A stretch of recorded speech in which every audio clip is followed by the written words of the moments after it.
Michael, good morning. How are you?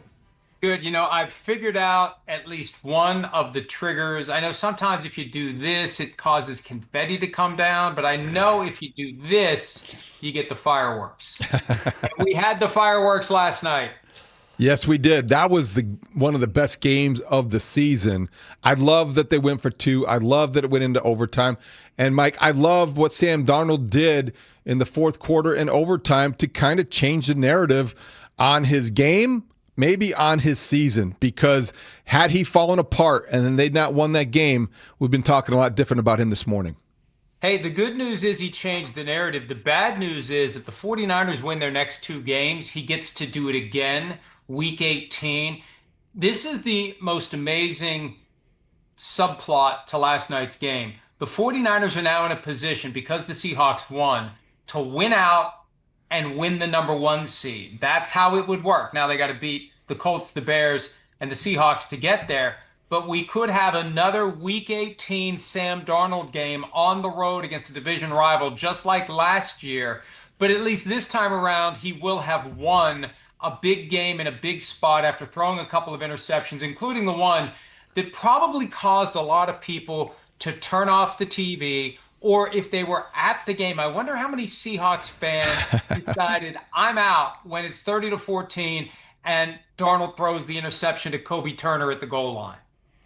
I gotta say, like the going for 2 points, that was so obvious because if they were going to win the division, they had to beat them because they lost to them earlier in the year. So everyone is sort of amazed that they went for two, but it was almost they didn't have a choice. Well, look, here's the reality. And I said this earlier today on PFT Live. I'm trying to be charitable because it's so close to Christmas. But when the analyst on a primetime NFL game is primarily a college guy, there's going to be a lot of nuances that he just doesn't have the bandwidth to fully understand, because the overtime situation in college is dramatically different than it is in the NFL. And the NFL's overtime process has undergone a significant change in recent years with the guaranteed second possession, unless the team in regular season play that takes the opening kickoff somehow consumes the full 10 minutes and has a walk-off score, which is theoretically possible, and I think one of these days will happen. But the moment the Seahawks win the toss and choose to kick, that's baked into the approach. That's why you kick. You kick so the other team gets the ball first, and if they score 7, when you get the ball, you're going to try to score 8. That's a given. That's why you kick. And especially last night, if you're playing for a tie doesn't help you. Now, if it were the Rams who had the ball second, you deviate from the predetermined strategy and say, hey, a tie here helps us, because Right. if we tie the Seahawks, then we hold the tiebreaker because we beat the Seahawks, so we're better off. But when you typically choose to kick to start overtime, your message is, if the team that gets the ball first scores 7, we're going to try to score 8. And that leads to another issue that I think needs to be discussed and considered by teams. And we have very limited data points on these overtime games with the potential for 2 guaranteed possessions. Maybe the Rams should have gone for 2. Maybe the Rams should have gone for 8.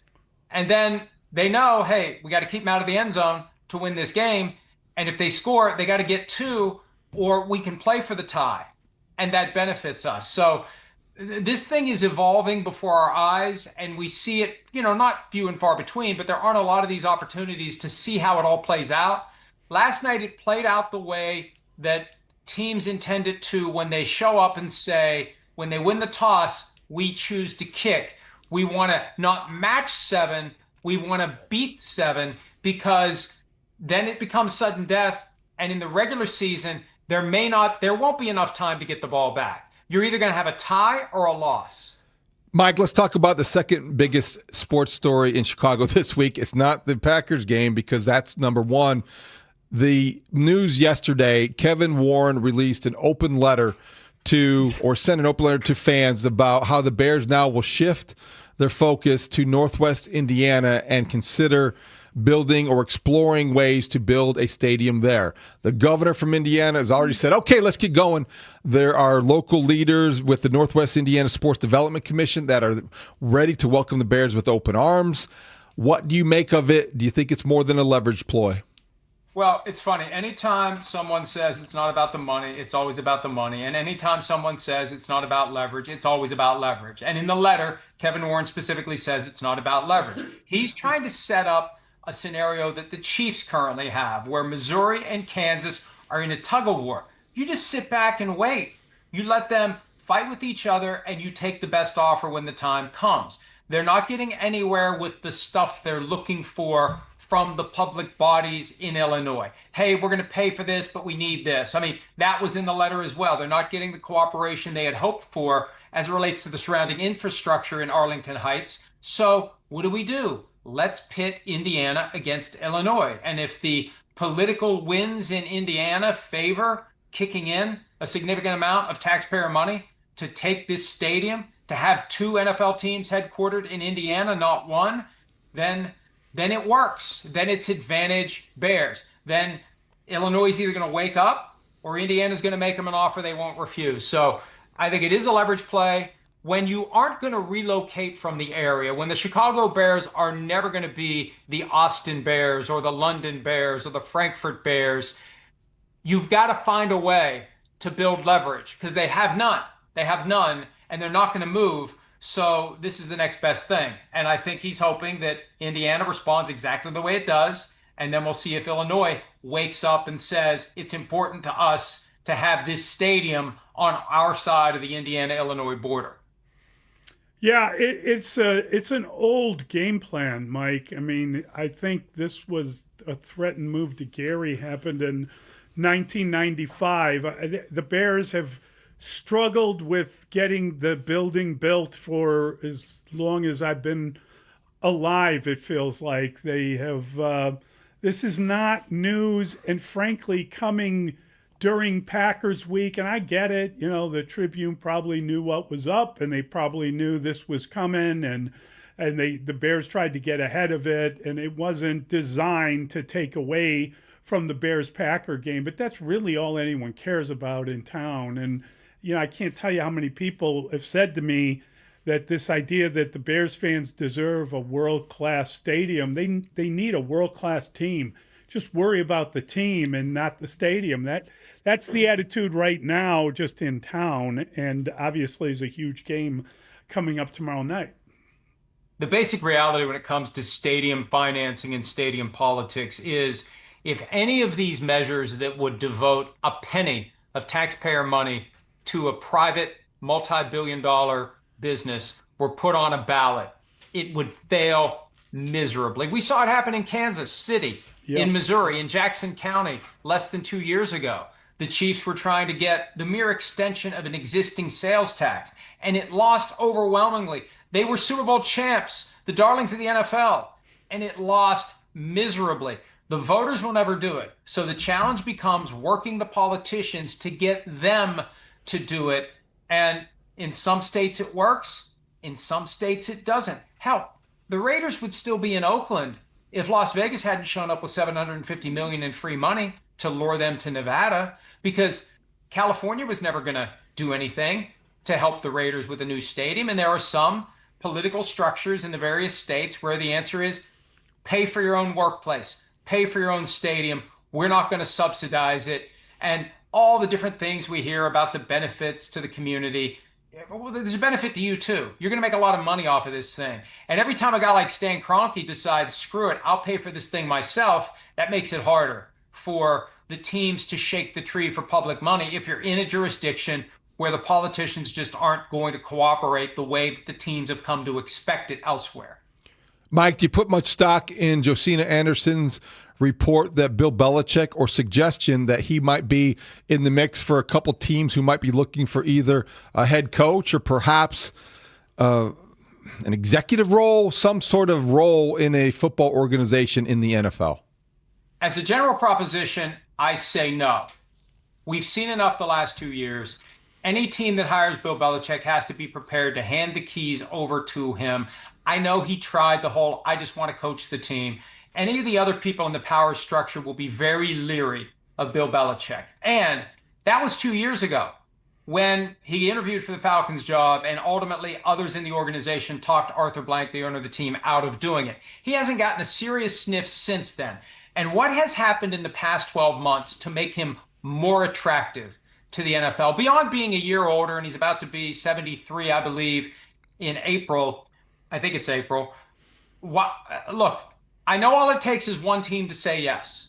And one team I would watch, frankly, and I'm not trying to make a headline here, I'm giving you my own thought process based upon things that happened last year. Belichick's consigliere, Mike Lombardi, was trying to speak into existence a retirement by Todd Bowles, the Buccaneers coach. This was happening last December. Lombardi started saying, oh, there's some rumors that Todd Bowles is going to retire, to the point Todd Bowles had to say, I'm not retiring, I'm not leaving. But I think that's one place that Bill Belichick would potentially go. And I think it's one ownership group that we've seen do some outside the box things, hiring Greg Schiano just as one example, that they may be inclined to do it.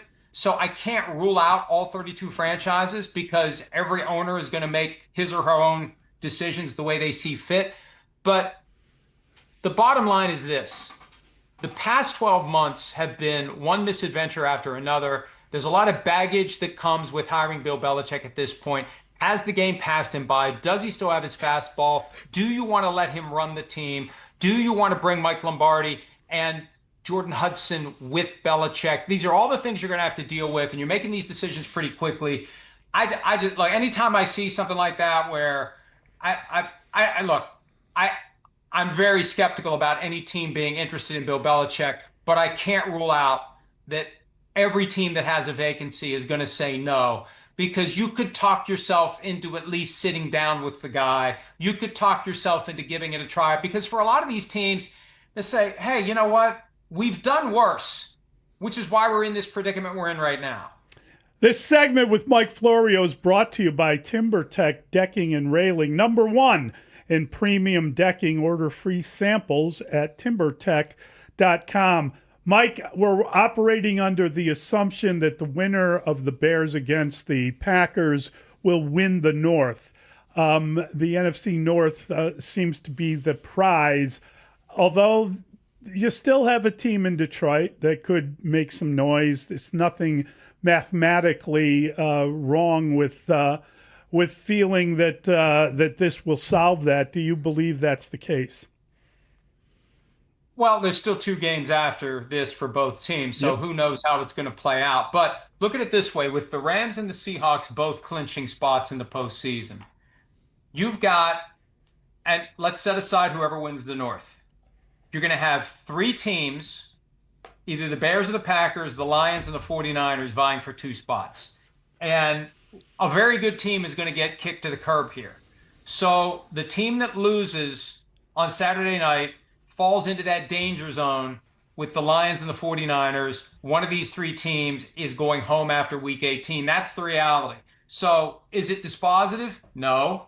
But I'll feel a lot better about the team that wins on Saturday night than I will about the team that loses. And it is just amazing. The Bears are the 1 seed. They lose. They fall to the 6 or 7 seed. And then the Packers are the 2 seed, and they fall to the 7 seed. It all changes so much one week to the next. I'm not ready to say anything is going to be decided after Saturday night, but yes, it would be very good to win. Great stuff, Mike. Thanks, Mike. Have a great holiday. Hey, guys.